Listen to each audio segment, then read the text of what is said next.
அண்மை செய்தி. நானும் ஜெயக்குமாரும் அண்ணன் தம்பி போல பழகியவர்கள் என நெருங்கிய நண்பர்களாக வலம் வந்தோம் எனவும் நெல்லை மாவட்ட காங்கிரஸ் தலைவர் ஜெயக்குமார் எழுதியதாக கடிதம் வெளியான நிலையில் காங்கிரஸ் எம்எல்ஏ ரூபி மனோகரன் விளக்கம் அளித்திருக்கிறார். இது பற்றிய மேலும் விவரங்களை செய்தியாளர் சதீஷ் மணி விவரிக்க கேட்கலாம். வணக்கம் சதீஷ் மணி. இந்த விவகாரம் தொடர்பாக காங்கிரஸ் எம்எல்ஏ ரூபி மனோகரன் விளக்கம் அளித்திருக்கிறார். அவருடைய விளக்கத்தில் என்னென்ன விஷயங்களும் தெரிவித்திருக்கிறார்? நெல்லை கிழக்கு மாவட்ட செயலாளர் ஜெயக்குமார் அளித்துள்ள புகார் கடிதம் பெரும் பரபரப்பை ஏற்படுத்திய நிலையில அந்த புகார் கடிதத்துல ஏற்கனவே நாங்குநேரி காங்கிரஸ் எம்எல்ஏவான ரூபி மனோகரன் அவருக்காக பணம் செலவழித்ததாகவும், ஆனால் அவர் தனக்கு அதை திருப்பி கொடுக்காமல் கொலை மிரட்டல் விடுத்ததாகவும் போன்ற பல குற்றச்சாட்டுகளை அந்த கடிதத்துல முன்வைச்சிருந்தாரு.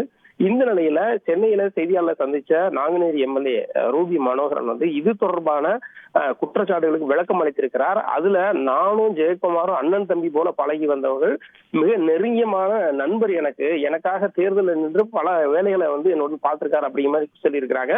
மேலும் இந்த கடிதம் இந்த கடிதத்தினோட உண்மைத்தன்மையை கண்டறியணும், ஏன்னா இது அவர் எழுதுனதா அப்படிங்கிறதையும் காவல்துறை கண்டுபிடிக்கணும் அப்படிங்கிறதையும் தெரிவிச்சிருக்காரு.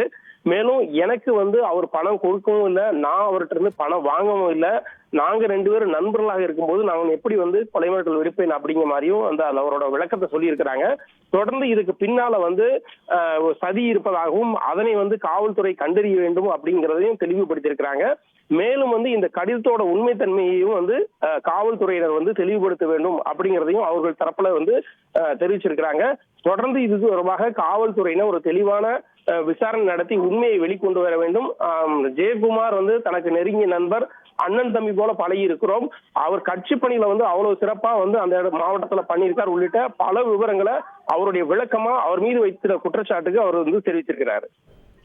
விரிவான விவரங்களுக்கு நன்றி சதீஷ் மணி. செய்திகளை உடனுக்குடன் தெரிந்து கொள்ள உடனே சப்ஸ்கிரைப் பண்ணுங்க.